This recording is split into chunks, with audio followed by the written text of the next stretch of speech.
el que organizó la mesa redonda en Helsinki está actualmente acá en Uruguay. Es un profesor de la universidad de allá, Teivo Teivainen. Él es profesor de política mundial en la escuela o la facultad de ciencias sociales de Helsinki.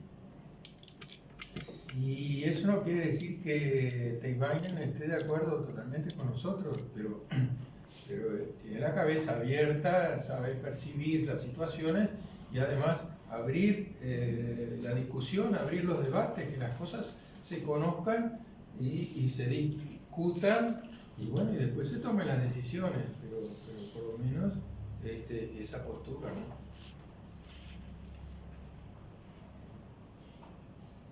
Queda otra que seguir juntando opiniones. Registrando la historia. Hay que seguir. Está bueno ese concepto así de registrar la historia, ¿no? Porque digo, tal cual. Si en este momento en que estamos viviendo esto, es difícil acceder a la información para luego recopilarla, imagínate en unos años. O sea que si no hay alguien haciendo ese esfuerzo, ¿cómo se va a escribir la historia? Bueno, y esto coincide con algo que decía Javier, ¿no? Al principio. Es decir, porque es una problemática nueva, ¿no? Es decir, ¿cuál es la diferencia de lo que se considera izquierda o derecha en este país, en este asunto?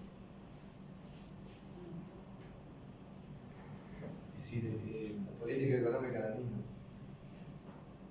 Y esta es que la temática ambiental no se ha incorporado. Es decir, nosotros hemos registrado en todos los partidos hay algunas personas, hay algunos pequeños núcleos que sí la tienen incorporada, pero son absolutamente minoritarios en todos. Nosotros no evadimos, nosotros hablamos con todos. O sea, y justamente porque además incluso hay una dinámica político-partidaria aquí que si tú quedas cuadrado dentro de un partido, eso ya es el acta de defunción, digamos, porque a partir de ahí ya sos tal, sos rival y bueno, las cosas de ahí siguen como antes, piensen lo que piensen. Nosotros como movimiento social, eso creo que ustedes también lo saben, de Gensa y Paysandú nuestro, tenemos que hacer las cosas absolutamente por fuera de esas reglas de juego, ¿no? Partidarias que lo que hacen es dejar enquistadas las situaciones, ¿no? Víctor, Sí. de aprobarse la ley forestal que propuso Meneses, ¿qué cambiaría para UPM o para el sistema forestal uruguayo? De aprobarse. Bueno, mira, sobre este tema,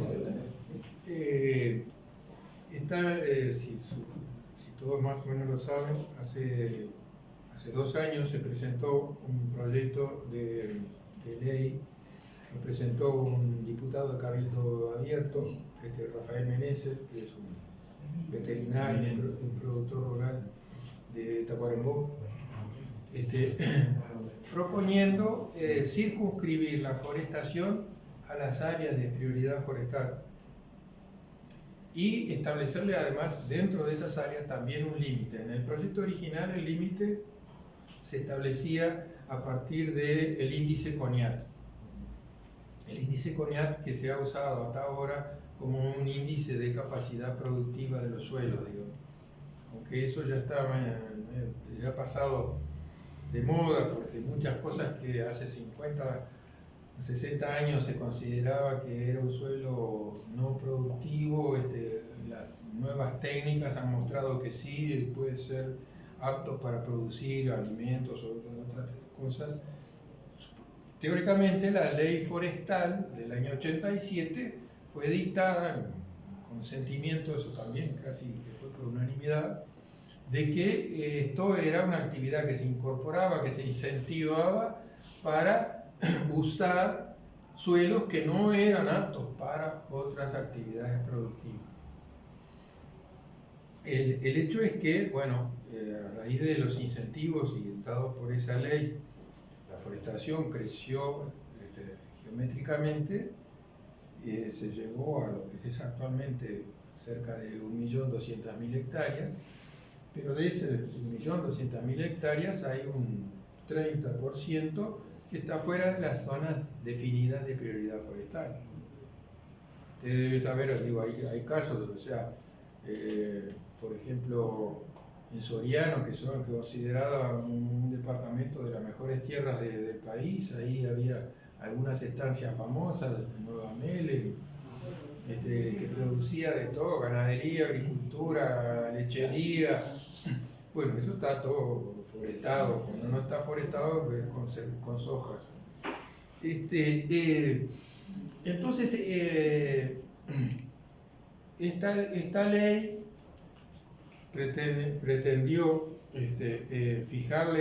establecer. El hecho es que la ley del 87 no prohibió plantar en otras áreas. Y en definitiva, si bien la ley le daba incentivos especiales a los que plantaran en áreas de prioridad forestal, la rentabilidad era tan buena que servía también mucho plantar en zonas que no eran de prioridad forestal. Y así lo hicieron las forestales.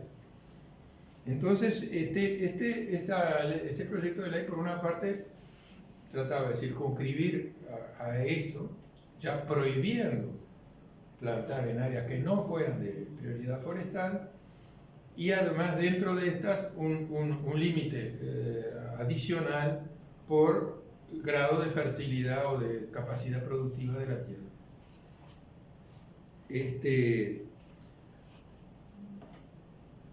No es, la ley esta no es una amenaza grave al modelo forestal celulósico, no es. Solo estableció ciertos límites, porque digamos, bajo la forma como venía, que además de la ley se agregaron más de 20 decretos adicionales que fueron todavía dándole más condiciones a la forestación o ampliando las áreas. En el propio tiempo del gobierno del padre del actual presidente, se incluyeron algunas tierras de índice CONEAT que no estaban en el proyecto original, pero que casualmente coincidían con tierras del presidente que pasaron a ser aptas para la forestación. Y bueno, eso empieza una discusión, ¿no? Los técnicos, todo el Ministerio de Ganadería, Agricultura, Pesca, absolutamente en contra de este proyecto, la Sociedad de Productores Forestales también. O sea, ya empezó del pique una ofensiva con respecto a esto, como si se tratara de una cosa terrible, ¿no? que le frustraba, digamos, bueno, el desarrollo de este sector. Además, acá hay una realidad económica muy importante, que además ha ido generando reacciones sociales importantes también. Es que los beneficios que se le dieron al sector forestal son de tal magnitud que el sector forestal hoy es el patrón en el campo uruguayo. O sea, porque paga por arrendamiento mucho más de lo que rinde la actividad productiva tradicional. O sea, si, digamos, creo que no me equivoco, hay una gente que sabe más que yo, si la ganadería, por ejemplo, da un rendimiento de $80 por hectárea, las forestales están pagando $120 y más. 180 y hasta 180. 200. Entonces, es decir, el forestal es el dueño, o sea, dice, pero usted cuánto puede sacar por lo que está haciendo, usted tiene que trabajar, luchar todo el año, las circunstancias ambientales. Miren, Tiene esto, lo percibe sentado en su casa. Nosotros nos ocupamos todo, nosotros le plantamos, nosotros cosechamos, nosotros hacemos todo. Víctor, Sí. en la posibilidad de este secreto de confidencialidad en el Senado se está hablando, más el tema de las obras de infraestructura que se están llevando adelante en Cerro Largo, con algunos puentes y posibilidades de mejorarlos, más esto de la creación de las tierras para la forestación, está dando todo, se está avalando las previsiones de que la cuarta planta de la Laguna Merín es casi una posibilidad. Por lo menos se está hablando eso en las redes sociales, que es una posibilidad ya casi a la brevedad para el 2023. Sí, mire, yo quiero completar un poco la pregunta que hizo Marcelo, pero sobre eso que tú planteas de la cuarta, hay una anécdota que además es muy reciente y asociada con el profesor finlandés que yo les mencionaba, Teivo Teivainen, que está aquí, está además haciendo un trabajo de documentación porque él vino con un camarógrafo y entonces van a mostrar en un documental 2 proyectos ferroviarios. Un proyecto ferroviario en Finlandia, que es el tren del norte, que es un proyecto que estuvo planteado para unas explotaciones mineras en el norte de Finlandia, que debía atravesar el territorio sami. Los sami son el pueblo originario de la región del norte de Europa, y creo que es el único pueblo originario que persiste hoy en día en Europa. Entonces este proyecto ferroviario invadía esos territorios. Los sami se opusieron a esto y fíjense, en el caso de Finlandia hay un parlamento sami y si bien los sami son una minoría clarísima dentro de la población finlandesa, el pronunciamiento de este parlamento y la movilización de los sami hizo que este proyecto fue abandonado. El proyecto se cerró en Finlandia. El otro proyecto que ellos vienen a documentar acá es el proyecto del ferroviario de Ucrania. Pero no tenemos pueblo originario. Acá no hay pueblo originario, porque nosotros sostenemos que acá fueron exterminados todos los indígenas, cosa que no están así. Pero bueno, acá los aborígenes somos todos nosotros. Pero acá simplemente se pasa por encima, el propio Estado uruguayo nos pasa por encima. Pero con respecto a lo que decía, y entonces Gracias, Víctor. bueno, chao.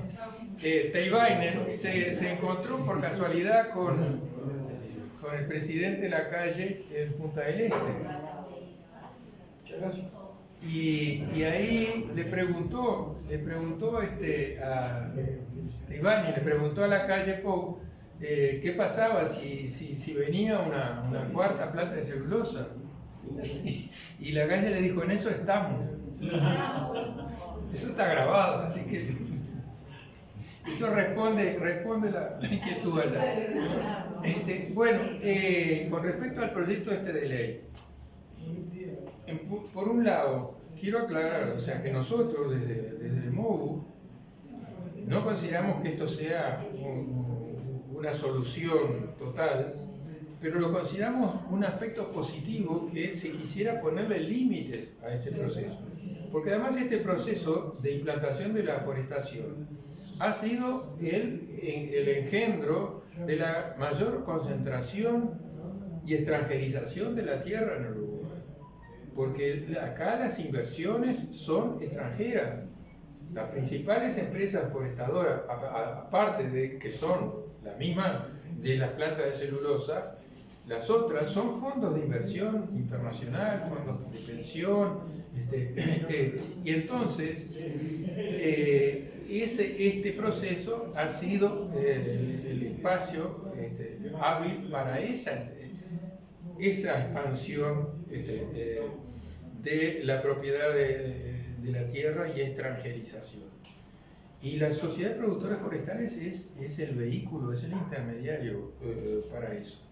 Entonces, para ellos es un negocio extraordinario, o sea, serán las comisiones que ellos perciben por facilitar la entrada de esos capitales. Entre otras cosas, el señor que está de director general de la Dirección Nacional Forestal, el señor Carlos Faropa, es uno de los digamos, idealizadores de ese proyecto. Antes, hasta hace poco, fue presidente de la Sociedad de Productores Forestales y pasó de la Sociedad de Productores Forestales a la Dirección General Forestal. O sea, cambió del lado del mostrador. Eso sí que es el zorro a cargo del gallinero, ¿no? O sea, y Faropa lo que tiene es un estudio de la esposa es escribana, el hijo, no sé si sea ingeniero agrónomo, yo qué sé, a lo que se dedicaba hasta poco antes de subir al cargo era a intermediar inversiones extranjeras en la forestación. Digamos, hay datos de, incluso cuando se discutió, se cuestionó la ampliación del área protegida de la Quebrada de los Cuervos, la Sociedad de Productores Forestales salió de punta allí. En ese momento Faropa era presidente y él estaba gestionando unas inversiones forestales allí en la zona aledaña a la Quebrada de los Cuervos. Entonces, para los forestales, ellos no son los forestales, la Sociedad de Productores Forestales de Nacional no tiene nada. Ese es el caballo de Troya de la inversión extranjera en la tierra en el Uruguay. Entonces, para ellos cualquier limitación es una limitación de un negocio que para ellos es todo el Uruguay. Entonces, que se dijera que solo se puede plantar en zonas de prioridad forestal, para ellos ha sido un escándalo. Y para eso se movilizaron arduamente hasta ayer. Y entonces, en ese contexto, nosotros incluso fuimos a las comisiones, fuimos a la comisión de diputados, fuimos a la comisión de senadores, donde se discutía este proyecto.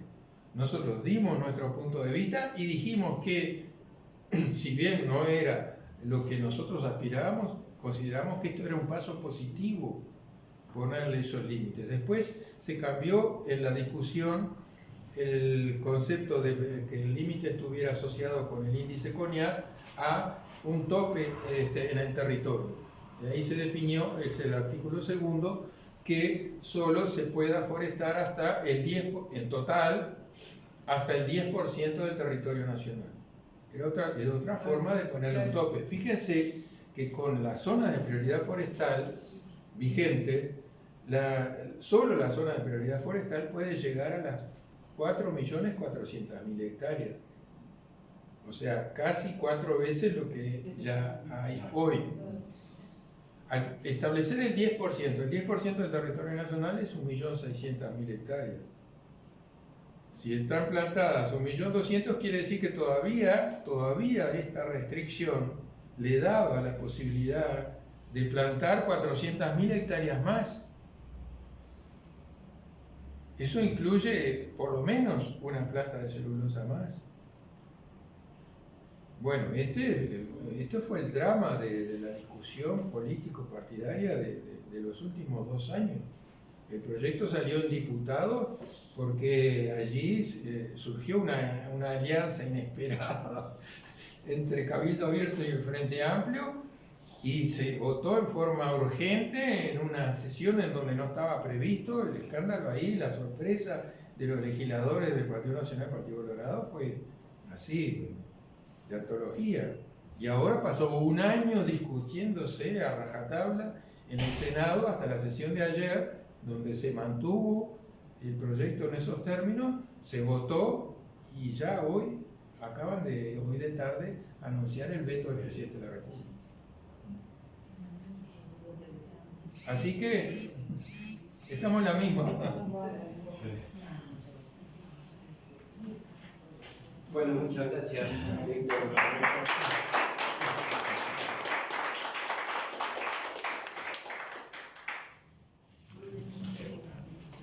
Hay libros. 2011.